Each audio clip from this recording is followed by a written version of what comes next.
Hello, wonderful men of the Good Men Project. Another one of your fabulous questions here. I'm 58 and I haven't had a date for 6 years.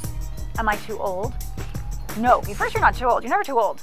Some of my clients, my latest client, he's 81 and he wants to have more sex. That's the problem. Okay, so you're never too old. So you've been dating for 6 years, like actively trying and getting turned down, or you've just been sitting at home doing nothing? So that's a bit of a question for me. First off, with age is a mindset.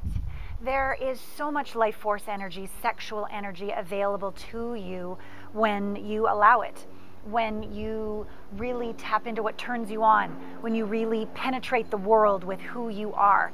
So please let go of age and just tap in more to what ignites your vitality, okay? Number 2, get clear on what you want.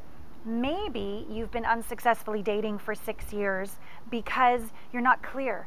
A man that's wishy-washy, doesn't really have a goal, doesn't have a target, doesn't have anything that he's up to, is not so sexy.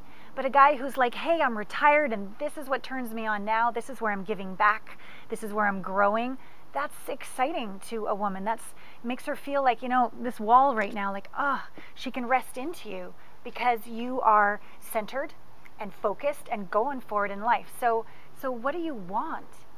Do you want just someone around some of the time? Do you want to literally wake up next to someone every day?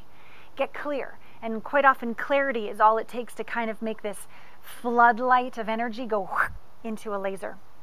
And last but not least, if you have dated for 6 years with or you haven't had a date in 6 years, and is it because that you haven't been out whatsoever? It's okay to be out of practice. It's okay to be nervous. It's okay to not know what you're doing. Simply take an action. Take an action like get a coach like myself, or get in a group of men and you can support one another. Take some sort of action to get back in the quote-unquote game so that you can be authentic and be yourself. A great way to start is my report. It has a lot to do with showing up, a lot to do with communication, a lot to do with masculine sexual energy. GetHerToSayYes.com. Download the report. There's a video series as well. And let's see if there's just some accountability you need, or just some support putting up a profile. Like, where's that little, you know, like when the logs are going down the river, there's one log that if you pull it out, everything flows. So let's find out what that block is for you so that you can open and have deep love. Thank you so much for your question. Until next time. Mwah.